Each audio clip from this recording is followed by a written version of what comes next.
¿Cómo están? Buenos días. Bueno, pues como ustedes saben, estamos iniciando prácticamente un nuevo estudio en donde vamos a estar dedicando 17 semanas para estudiar cuestiones que tienen que ver con la fe. Creer parece ser algo muy sencillo, pero déjame decirte que justamente el pueblo de Dios se perdió porque pensaba que creía, ¿verdad? Y hoy en día en la iglesia, en el mundo, pues muchas personas creen que creen, ¿no?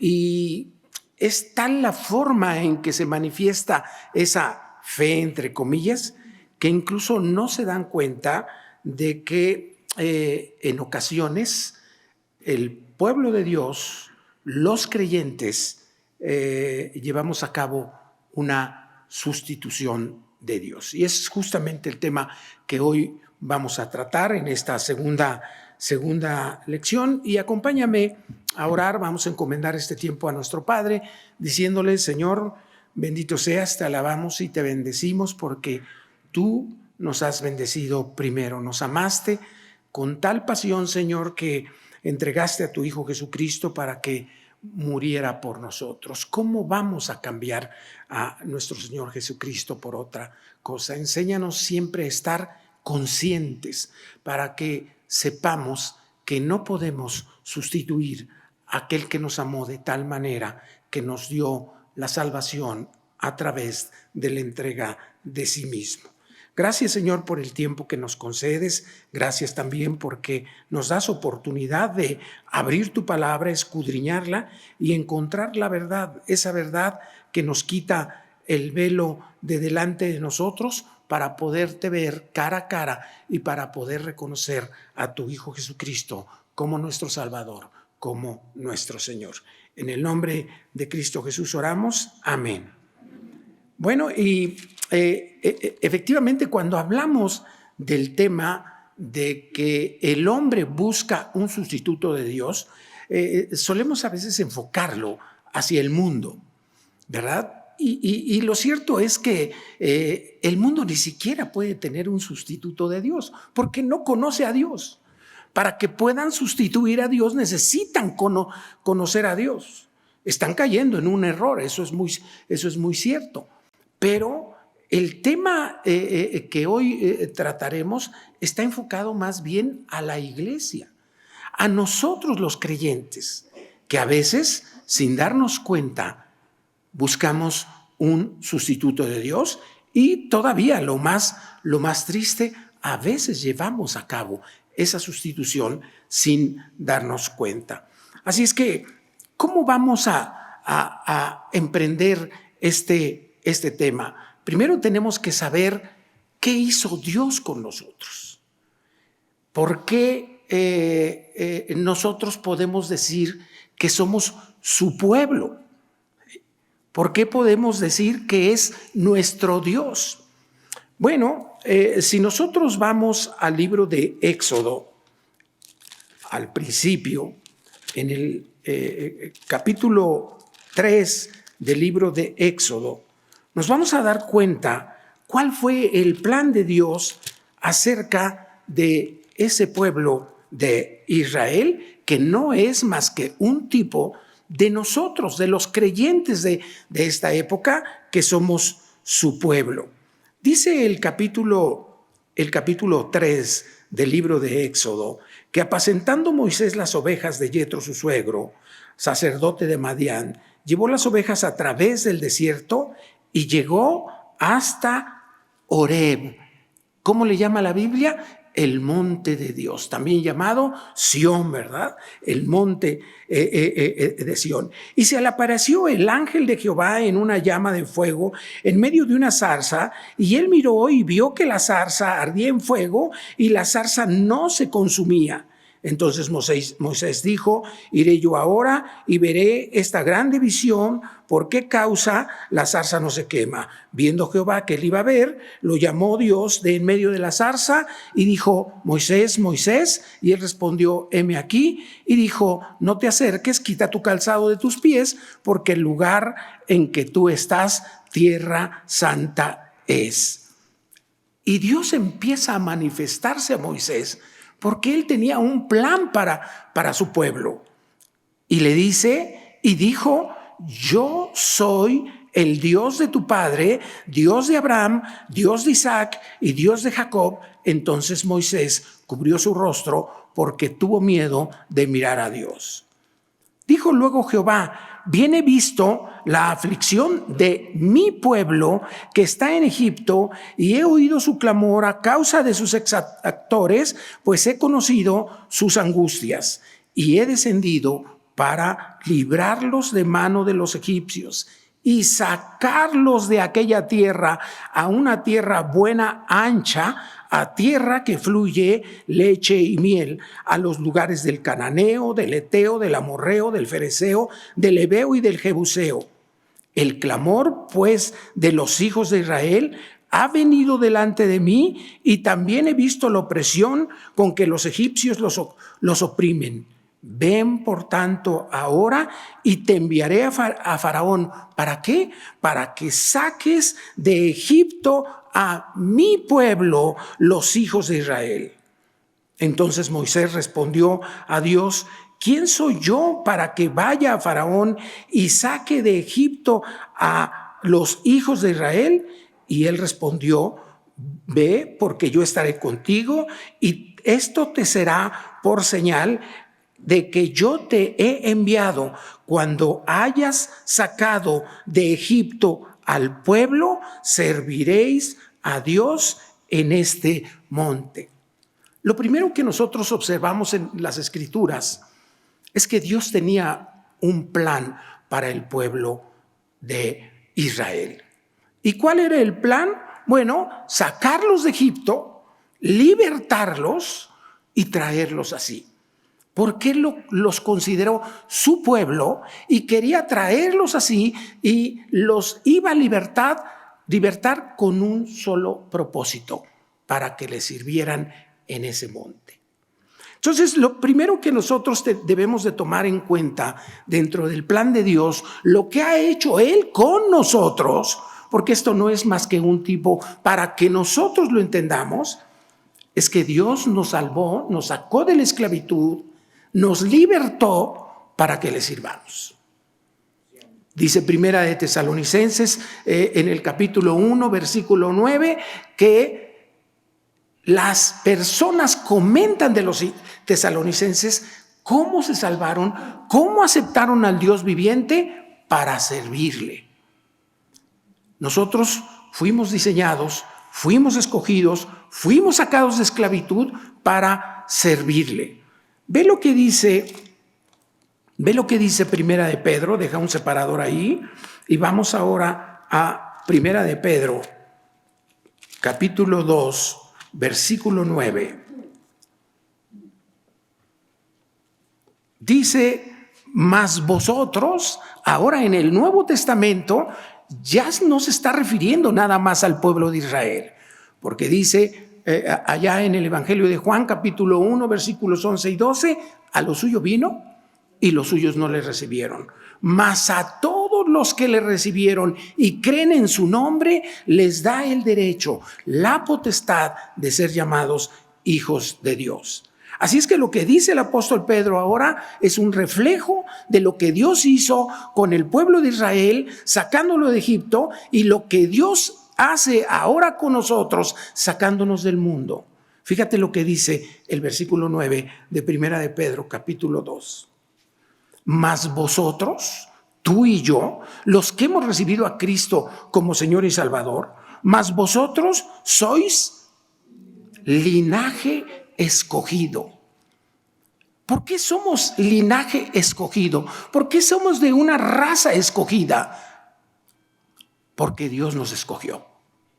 Porque vio cómo estábamos en el mundo. porque vio cómo estábamos esclavizados en el mundo y sin darnos cuenta, que es lo más tremendo. Mas vosotros sois linaje escogido, y fíjate a qué altura nos llevó: real sacerdocio, una nación de reyes y sacerdotes que gobernarán con él y que lo representan a él como sacerdotes. Nación santa, porque nos ha apartado, porque nos trajo a sí mismo. Nación santa, pueblo, ¿cómo dice? Adquirido por Dios. Dios te compró a ti y Dios me compró a mí. Pueblo adquirido por Dios, ¿para qué? Para servirle, para anunciar las virtudes de aquel que os llamó de las tinieblas a su luz admirable. Cuando Dios se manifiesta a Moisés, eso es justamente lo que les dice. Les dice: ven por tanto ahora y te enviaré a Faraón para que saques de Egipto a mi pueblo, los hijos de Dios. Y Moisés, claro, sorprendido todavía de estar a la presencia de Dios, le dice que cómo va a hacer eso. Y Dios le dice: ve, porque yo estaré contigo y esto te será por señal de que yo te he enviado. Cuando hayas sacado de Egipto al pueblo, serviréis a Dios sobre este monte. Porque esa es la característica y esa es la señal de un pueblo adquirido por Dios, un pueblo que le sirve en su presencia. ¿Y todo esto qué significado tiene? Bueno, el significado que tiene es que Dios te sacó de esclavitud para tener una relación contigo. Ve unos capítulos más adelante. Ahora vamos al capítulo 19. Ya ocurrió la maravilla de que Dios sacó de Egipto a ese pueblo y ahora está en el desierto y está en el Sinaí. Ubicas el Sinaí, es esa península triangular que une la parte en donde podemos ver a Israel y por el otro lado Egipto, y ellos están en la parte baja, en donde está el monte de Oreb, en la parte más sur. Y han pasado 3 meses desde que lo sacó de Egipto. Y dice el capítulo 19, versículo 1 del libro del Éxodo: en el mes tercero de la salida de los hijos de Israel de la tierra de Egipto, en el mismo día llegaron al desierto del Sinaí.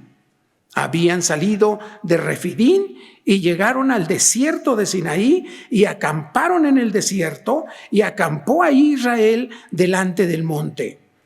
Y Moisés subió a Dios. Moisés ya había establecido una relación personal con Dios. Dios lo había elegido, lo había preparado, ¿te acuerdas? 40 años con el imperio faraónico, 40 años huyendo y apacentando ahí un ganado que no era suyo, y finalmente lo pone a apacentar a su pueblo. Y le dice: y Moisés subió y Jehová lo llamó desde el monte diciendo: así dirás a la casa de Jacob y anunciarás a los hijos de Israel: vosotros visteis lo que hice a los egipcios y cómo os tomé. Las palabras que se usan en todo este contexto son muy significativas. Dice Dios: y cómo los tomé sobre alas de águila y os he traído ¿a dónde? A mí. Fíjate, sin ellos darse cuenta, en 3 meses Dios los había llevado para mostrarles la señal de que eran su pueblo, porque le dijo, ¿te recuerdas? Allá en el capítulo 3, versículo 10, le dijo: y esto te será por señal. Cuando hayan salido en este monte, me van a servir. Y cuando ellos llegaron a ese monte, Oreb o Sinaí, como le quieras llamar, justamente Dios les dice: vosotros visteis lo que hice a los egipcios y cómo os tomé sobre alas de águilas y os he traído a mí, aquí donde los quiero, para que me sirvan. Y los traje con amor. Usa esta metáfora del águila que tiene por costumbre cuando empieza a enseñar a sus polluelos a volar, vuela debajo de ellos justamente para que no sean atacados desde abajo o si caen no se lastimen con las rocas. Dios los cuidó y los llevó sin darse cuenta 3 meses a donde los quería, en el monte donde le había dicho a Moisés, aquí me serviréis. Si verdaderamente son mi pueblo, me van a servir. Esa es la señal, esa es la distinción de las personas que están en el mundo, aún siendo cristianos, y el cristiano que ha sido sacado verdaderamente de la esclavitud. Porque había de estos hombres que se querían regresar.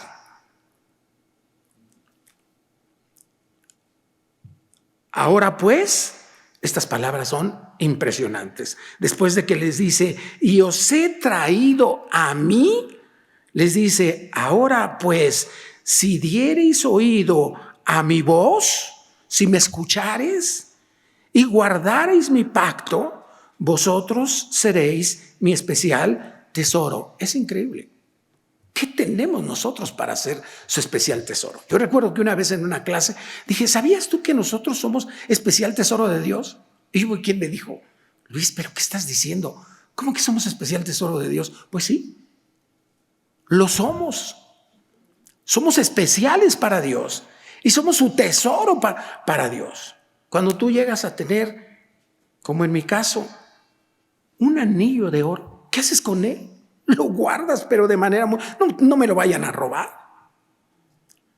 Y somos un especial tesoro sobre todos los pueblos, porque mía es toda la tierra.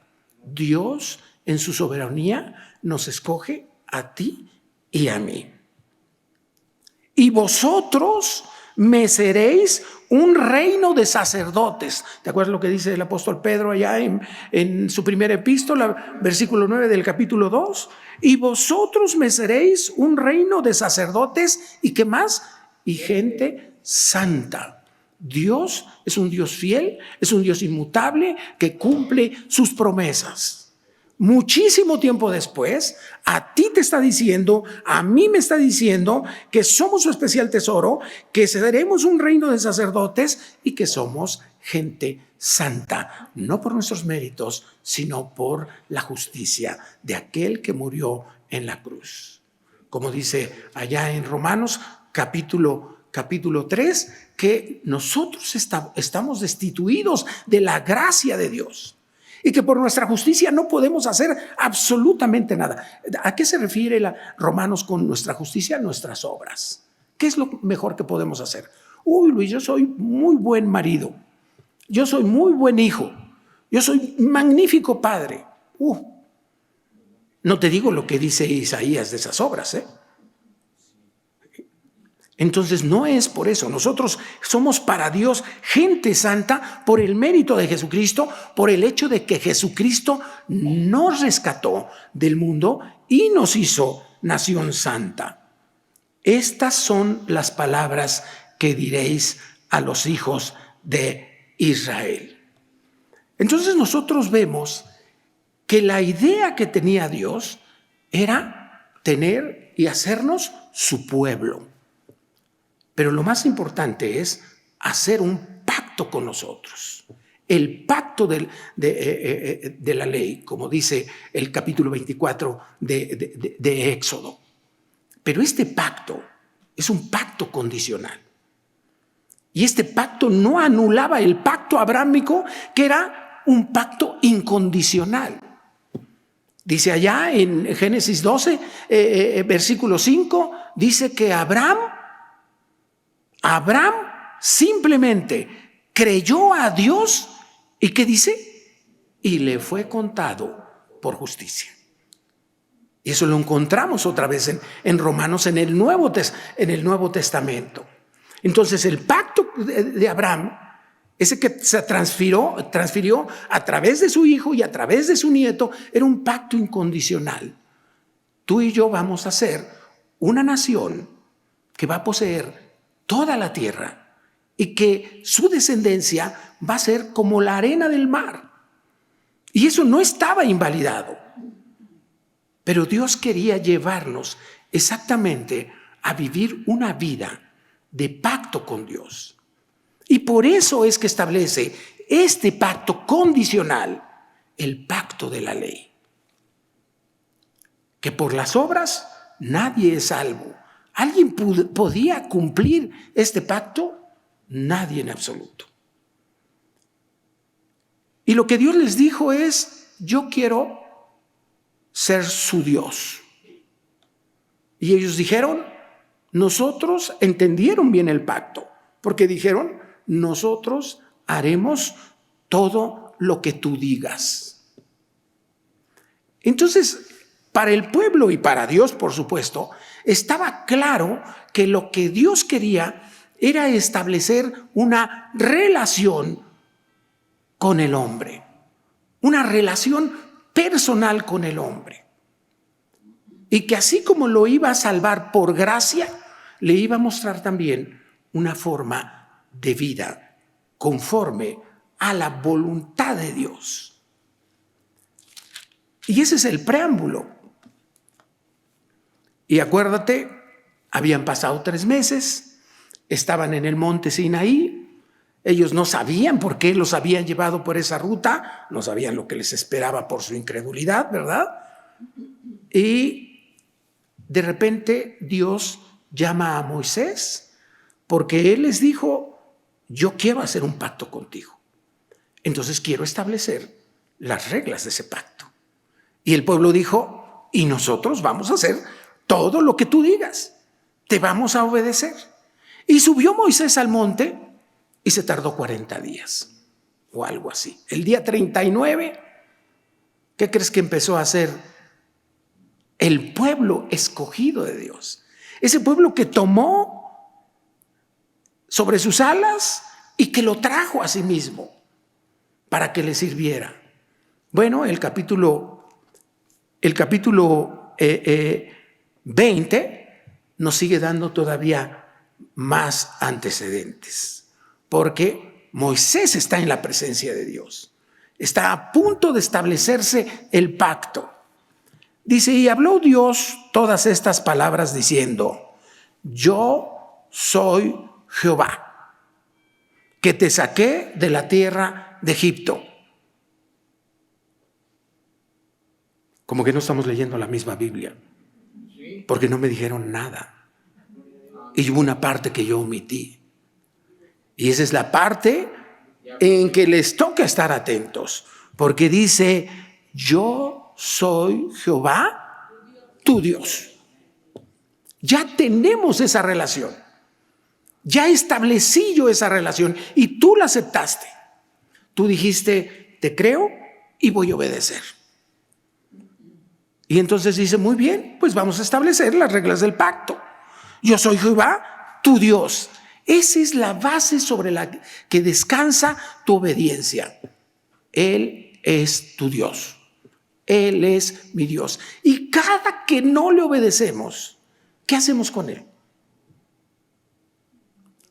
Lo estamos quitando de nuestra presencia. Le estamos diciendo, no tengo relación contigo. Eso es lo que estamos diciendo. Los salmos reflejan exactamente lo que Dios, lo que el hombre hace cuando no pone sus ojos en Dios, sino en otras cosas, incluyendo cosas de la iglesia. Cuando pone más sus ojos en lo que está haciendo que en Dios mismo. Ahí ya empieza a sustituir a Dios. Entonces nosotros, tú y yo, debemos de tener siempre presente que Dios es nuestro Dios. Yo soy Jehová, tu Dios, que te saqué de la tierra de Egipto, de casa de servidumbre. Y empieza a darle lo que nosotros conocemos como la ley o los 10 mandamientos. Acuérdate que la ley o la Torá pues puede lo mismo significar los 10 mandamientos que el Pentateuco, que todo el Antiguo Testamento o que toda la Biblia, cuando hablamos de la ley. Pero si tú vas al capítulo 24, vas a ver que en esta parte se le conoce como la ley del pacto. Y le dice: yo soy Jehová tu Dios, que te saqué de la tierra de Egipto, de casa de servidumbre. Y lo primero es: no tendrás dioses ajenos delante de mí. ¿Yo? Pero ¿cómo puede ser eso? No creo que lo hagamos. Es más, si yo preguntara a cada uno de nosotros si nosotros lo hemos hecho, estoy seguro que todos diríamos: por supuesto que no, Luis. Sabemos en quién hemos creído. Versículo 3. No tendrás dioses ajenos delante de mí, no te harás imagen ni ninguna semejanza de lo que esté arriba en el cielo, ni abajo en la tierra, ni en las aguas debajo de la tierra. No te inclinarás a ellas, ni las honrarás, porque yo soy Jehová tu Dios. Hasta ahí todo está claro. Dios nos rescata, nos trae así porque nos ama y nos dice que quiere celebrar un pacto con nosotros para que nosotros le sirvamos, y nosotros le decimos que estamos de acuerdo. Y entonces dice: muy bien, aquí está el contenido del pacto. Y vámonos hasta el capítulo 32. Y encontramos a Moisés en la presencia de Dios y el pueblo 6 semanas ahí abajo, ¿verdad? ¿Quién está al frente? Un líder, Aarón, y ve lo que sucede. El peligro de la sustitución de Dios. Cuando buscamos sustitutos de Dios, viendo el pueblo que Moisés tardaba en descender del monte, se acercaron entonces a Aarón y le dijeron: levántate, haznos dioses que vayan delante de nosotros, porque a este Moisés, el varón que nos sacó de la tierra de Egipto, no sabemos qué le haya acontecido. ¿Qué te parece? Llevaban escasos 10 meses de haber salido, menos de la tierra de Egipto. Y ya no entendían quién era su Dios. Porque este versículo nos muestra que quitaron los ojos de Dios. ¿Y en quién lo pusieron? En Moisés. En el hombre. Una de las cosas que a veces hace la iglesia del Señor es encontrar un sustituto en las personalidades, en las celebridades. A mí me gusta escuchar a ese pastor porque habla muy bonito. Ya quitaste los ojos de Dios. Porque además no sabes cómo se emociona y su poder y con todo. Ya quitaste los ojos de Dios. Nosotros estamos puestos para predicar la palabra de Dios, no lo que nosotros pensamos. A la iglesia no le interesa lo que pensamos. Le interesa lo que piensa Dios. Y así tiene que ser predicada la palabra. Y por eso en este púlpito insistimos en eso. Porque todas las iglesias, tú no vas a encontrar una iglesia que diga: oye Luis, pues aquí no predicamos la palabra de Dios. No hay una sola que diga eso. Entonces, ¿cómo podemos saber que realmente se predica la palabra de Dios? Cuando estás en la palabra de Dios. Cuando te apartas de la palabra de Dios, no la estás predicando. Y ellos encontraron un sustituto. Viendo el pueblo que Moisés tardaba en descender del monte, ¿y qué importaba a Moisés? ¿Qué fue Moisés el que lo sacó de Egipto? Dios usó a Moisés como instrumento, pero quien sacó al pueblo de Egipto fue Dios. Pero ellos voltearon los ojos y pasaron 5 semanas y no veían a Moisés. ¿Y Dios? ¿Y cuántas personas en este tiempo, cuando vienen las dificultades, se preguntan: ¿y dónde está Dios? Bueno, déjame decirte que el plan de Dios es no solo traerte a sí mismo, sino venir a morar a tu vida. Cristo mora en nosotros. Entonces, cuando tú dices, ¿y dónde está Dios? Dios está conmigo. Moisés, yo estaré contigo. ¿Sí te das cuenta? Entonces, cuando quitamos los ojos de Dios, ocurre lo que pasa. Alguna vez en una iglesia me dijeron, oye, ¿qué crees? Ahora quien va a alabar, y me citaron un artista de primer nivel, ¿verdad? Y dice, ahora sí, va a venir mucha gente para ver a quién, a Dios, o para ver a esa persona. Quitan los ojos de Dios. Viendo el pueblo que Moisés tardaba en descender del monte, se acercaron a Aarón y le dijeron, levántate, haznos dioses que vayan delante de nosotros. ¿Qué Dios no iba delante de ellos? Porque este Moisés, ¿qué vamos a hacer sin el pastor? Tan bonito que predica. Estamos quitando los ojos de Dios. Porque a este Moisés, el varón que nos sacó de la tierra de Egipto, no sabemos qué le haya acontecido. ¿Y Dios en tu vida? Ve qué fácil. Y Aarón les dijo, ¿verdad? Un líder débil. La iglesia no es una democracia. No tienes idea cuánta gente se nos acerca para proponernos cosas que hacer en la iglesia. Oye, Luis, ¿y si hacemos esto? ¿Y si hacemos aquello? ¿Y cuándo vamos a hacer una colecta pro templo? ¿En dónde está eso en la Biblia? Hay ofrendas, hay diezmo. Dios es el que provee. Él nos da poco o mucho y con eso estamos contentos. Y si nos quisiera dar lo que nos quisiera dar, cada iglesia tiene el número de miembros que Dios quiere. He conocido iglesias que Dios ha permitido que crezcan mucho. ¿Y sabes qué es lo primero que hacen? Vamos a dar cursos para instruir a otras iglesias cómo crecer. ¿Y sabes qué les muestra Dios a esas iglesias? Una vez que llegan a su tamaño, ya no crecen más.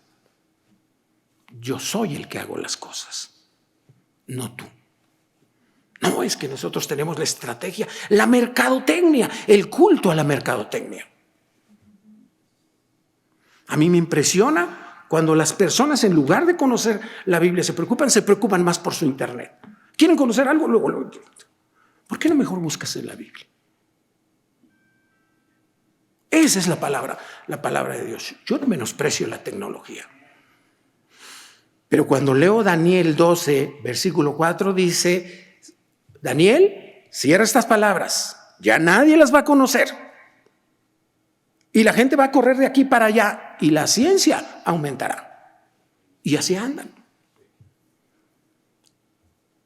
Y veo que dice la Escritura, Pablo le dice a Timoteo, vendrá tiempo en que no resistirán la palabra.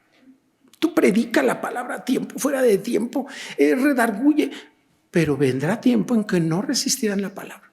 Y se amontonarán a ellos maestros en sus propias concupiscencias para engañarlos. A veces, sin darnos cuenta, encontramos sustitutos en una celebridad, en una persona que nos parece poderosa, en la tecnología, en las estrategias, el culto a las estrategias. Dios es el que hace las cosas. Sin Dios, por algo dice la palabra de que si Dios no cuida la casa, en vano vela la guardia. Y ve un varón, un líder que es débil, que quiere agradar a los hombres en la iglesia. No, es que este pastor no tiene amor, le pido tal, no me hace caso. ¿Cuándo vamos a organizar la rifa? ¿La rifa de qué?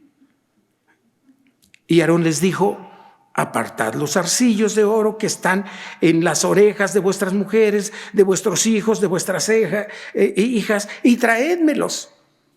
Leo algunos comentaristas que dicen: bueno, Aarón trató de disuadirlos, por eso les pidió cosas muy importantes que a lo mejor no podían. No, no es cierto. Él debió decirles: pero de ninguna manera. Dios está con nosotros. Y Dios está viendo todo lo que está pasando aquí. Versículo 3. Entonces todo el pueblo apartó los zarcillos de oro que tenían en sus orejas y los trajeron a Aarón. Y él los tomó de las manos de ellos y le dio forma con buril e hizo de ello un becerro de fundición. Entonces dijeron: Israel, estos son tus dioses que te sacaron de la tierra de Egipto. Ve cómo pasaron de Dios a Moisés a los ídolos. ¿Y todo por qué? Porque quieren sustituir a Dios. Y viendo esto, Aarón, esto es impresionante. Y viendo esto, Aarón edificó un altar delante del becerro. Y pregonó a Aarón y dijo: mañana será fiesta para Jehová. ¿Qué significa esto? Fíjate la sustitución. No cabe duda que Satanás tiene artimañas. Aarón, después de todo lo que hizo un altar a Dios. Y enfrente puso el becerro. ¿Sabes por qué? Porque el pueblo no estaba pensando que el becerro era un ídolo. Ellos no estaban pensando que estaban adorando al becerro. Ellos pensaban que estaban adorando a Dios. Y que ese becerro significaba a Dios. Entonces, sin saberlo, estaban haciendo un sustituto y además estaban haciendo una imagen delante de Dios, lo que Dios les había prohibido. O sea, el pueblo no era tan tonto como para pensar: bueno, pues es Dios Jehová y ahora el becerro es otro Dios. No, para ellos el becerro significaba a Dios. Sin darse cuenta, hicieron un sustituto. Y por eso dice: y viendo esto, Aarón edificó un altar delante del becerro y pregonó, como si se lo estuviera poniendo a Dios, y pregonó a Aarón. Y fíjate lo que dice: mañana será fiesta para Dios. Porque a quien estamos adorando es a Dios. ¿De veras? Porque quitamos los ojos de Dios y los ponemos en las cosas que estamos haciendo, en las personas, en todo lo que tú quieras. Cuando nosotros venimos a alabar a Dios, ¿en qué estamos pensando? Oye, qué padres alabanzas. ¿En eso estamos pensando? Porque si cuando venimos a alabar nos olvidamos de la armonía, nos olvidamos de todo, y en la letra de la alabanza yo veo que dice: honra y gloria a Dios. ¿De verdad estoy consciente en ese momento que estoy cantando que estoy dando gloria y honra a Dios? ¿O estoy más preocupado por mis pasitos de cha-cha-cha? Porque la alabanza no es para darnos un espectáculo. Porque entonces pierden la idea de que están alabando a Dios. La alabanza nada más nos guía para alabar a Dios. Cuando una alabanza sin más interpreta y el pueblo alaba, no necesitan ni motivarlos. No necesitan más. Él se olvida: yo estoy alabando a Dios. Y propician que la gente alabe a Dios. Pero si nosotros ponemos más nuestros oídos a lo bonito de la armonía, pero no estamos conscientes que estamos alabando a Dios, entonces estamos haciendo un culto al espectáculo. ¡Qué padre! Y no debe de ser así. Sin darse cuenta, pensaron que estaban adorando a Dios. Y al día siguiente, fíjate, estaban tan emocionados que dice, y al día siguiente madrugaron y ofrecieron holocaustos y presentaron ofrendas de paz, y se sentó el pueblo a comer y a beber y se levantó a regocijarse. Las palabras que aquí se usan no nada más hablan de un descontrol, sino de una inmoralidad. Y ellos pensando que estaban agradando a Dios. Y obviamente Dios, versículo 7, entonces Jehová dijo a Moisés, anda, desciende, porque tu pueblo que sacaste de la tierra de Egipto se ha corrompido. Versículo 10, ahora pues déjame que se encienda mi ira en ellos y los consuma, y de ti yo haré una nación grande. ¿Por qué? Porque era el pacto abrámico.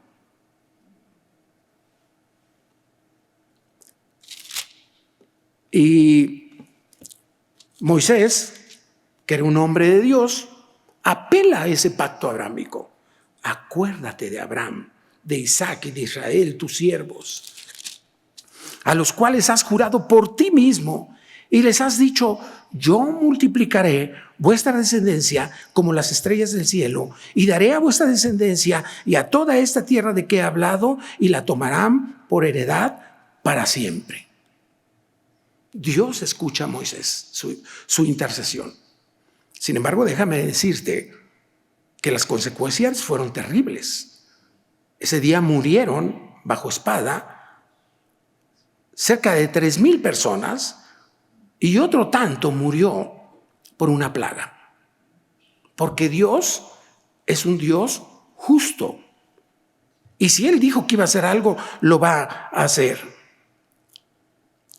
Moisés desciende porque Dios le dice que descienda, y dice, y viendo Moisés que el pueblo estaba desenfrenado porque Aarón lo había permitido, fíjate, esto es importante, Aarón lo había permitido. Los líderes tenemos una responsabilidad. Oye, ¿por qué no nos hacemos un rock and roll que hable de Dios? Pues no lo vamos a hacer. Para vergüenza entre sus enemigos. Y ve lo que hizo Moisés. Se puso Moisés a la puerta del campamento y dijo, ¿quién está por Jehová? Cuando venían descendiendo, Josué había quedado en la parte baja del monte, y le dice a Moisés, Moisés, esto que oigo, creo que son alaridos de guerra. Acuérdense que Josué era el principal militar del pueblo. Y le dijo Moisés, no. Se hicieron un becerro. ¿Cómo lo sabía Moisés si él estaba arriba? Porque Dios se lo dijo. ¿Y eso qué nos muestra? Que Dios conoce todo y ve todo. No hay necesidad de que alguien le diga. Y entonces Moisés, que sí era un verdadero líder, se coloca a la puerta del campamento y les dice, ¿quién está por Jehová? No hay términos medios. El que no recoge con Jesucristo, desparrama. El que no es con Dios, es contra Dios. No hay neutrales. No hay cascos azules. ¿Quién está por Jehová? Júntese conmigo. Y se juntaron con él todos los hijos de Leví. Y Dios ha hecho justamente eso también con nosotros. Él, por principio de cuentas, ha querido establecer una relación con nosotros. Ve lo que dice Tito 2:14.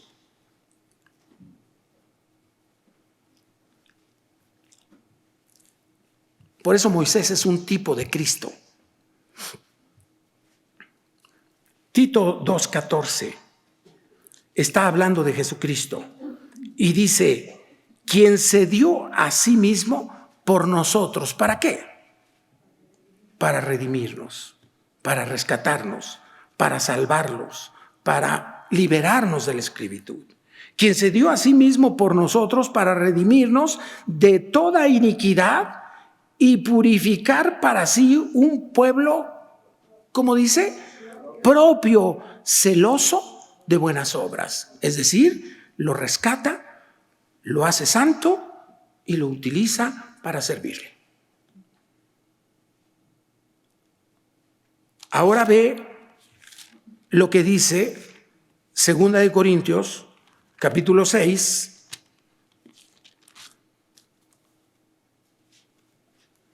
versículo 14. A veces usamos estos versículos y fuera de contexto, pero ve el contexto en que se encuentra. Versículo 14. No os unáis en yugo desigual con los incrédulos. Porque ¿qué compañerismo tiene la justicia con la injusticia? ¿Y qué comunión la luz con las tinieblas? ¿Y qué concordia Cristo con Belial? ¿Y qué parte el creyente con el incrédulo? ¿Y qué acuerdo hay entre el templo de Dios y los ídolos? Porque vosotros sois el templo de Dios viviente, porque Cristo mora en nosotros. Como Dios dijo, habitaré y andaré entre ellos y seré su Dios y ellos me serán mi pueblo. Exactamente lo mismo que hizo con Israel sacándolo de Egipto. Pero ahora ve cuál es la instrucción. Por lo cual, debido a todo ello, por lo cual, ¿qué nos dice? Salid de en medio de ellos. Y apartaos, dice el Señor. Por eso Moisés dice, el que esté con Dios, véngase conmigo. Porque no hay términos medios.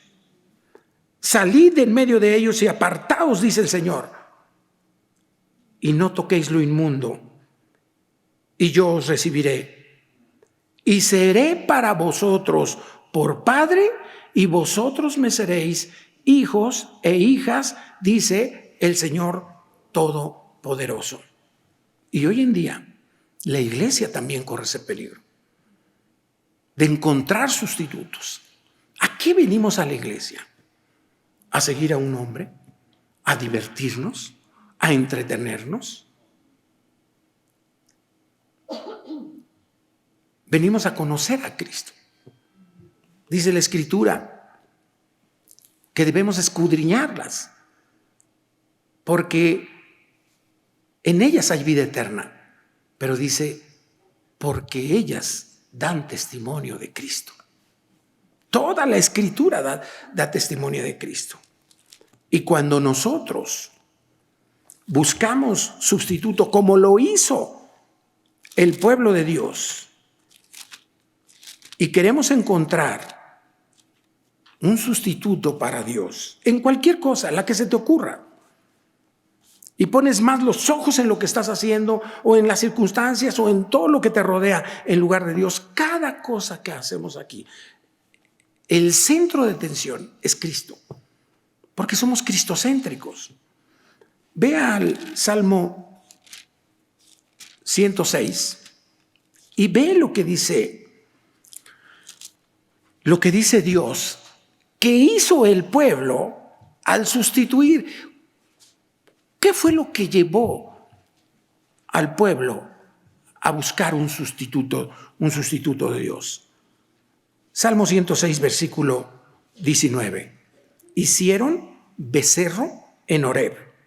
Se postraron ante una imagen de fundición. Así cambiaron su gloria, por la imagen de un buey que come hierba, es decir, sustituyeron. Dice en Romanos 1:18 que la ira de Dios está contra todos aquellos que se envanecen en sus razonamientos y su necio corazón, etcétera, y cambian la gloria de Dios por imagen. ¿Y por qué ocurrió esto? ¿Por qué hicieron esa sustitución?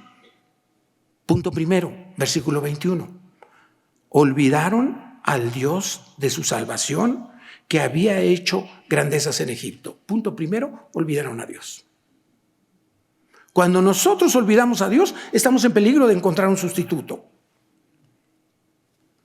Dice allá en Jueces 2:10 que el pueblo caía en esos pecados porque no conocían a Dios, ni sabían lo que había hecho.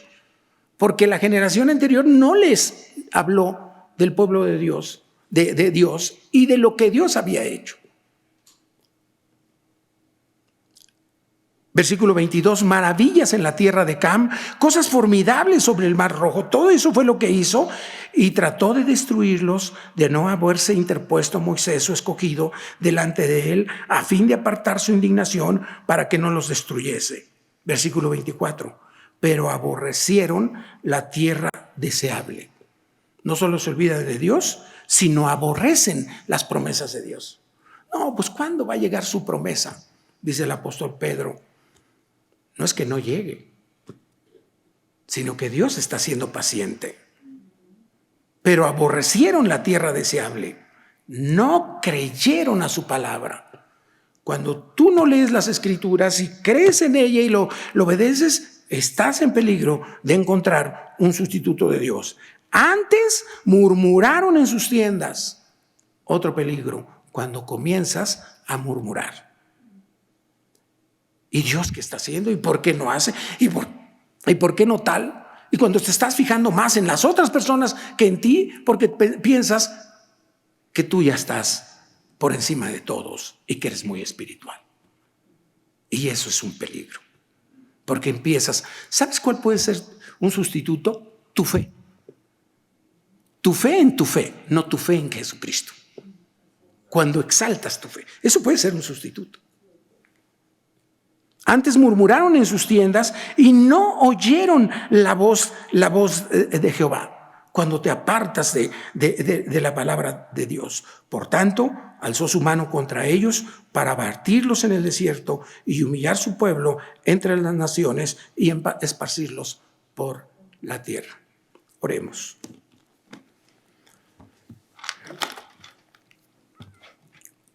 Bendito Padre, pues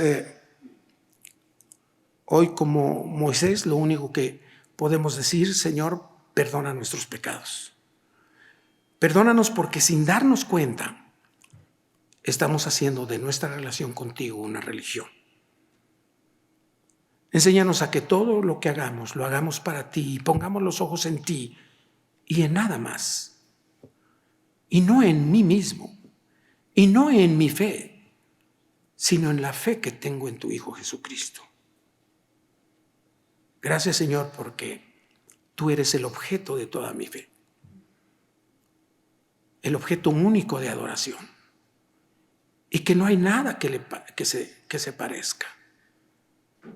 Enséñanos a aprender que tú tienes un pacto con nosotros y que tú nos has redimido, nos has escogido, nos has atraído a ti mismo y que quieres para nosotros una nación santa. Un pueblo escogido, un pueblo adquirido por la sangre de tu Hijo Jesucristo. Gracias, Señor, porque tú nos rescataste de Egipto, nos sacaste del mundo. Por eso ahora nos dices, salgan del medio de ellos, porque no tienen que ver nada con ellos. Pero no nos quites del mundo porque tenemos mucho trabajo que hacer en tu nombre. Proclamar a tu Hijo y tu Hijo en la cruz y a Él resucitado. Enséñanos, Padre, a siempre mantenernos en tu palabra. Te doy gracias porque nos das oportunidad de proclamarte. Porque la única dignidad que tenemos para hablar de ti es porque Cristo nos salvó, nos hace dignos y nos hace santos delante de ti. Gracias, Señor. Oramos en Cristo Jesús. Amén. Gracias, hermanos, y que Dios los bendiga.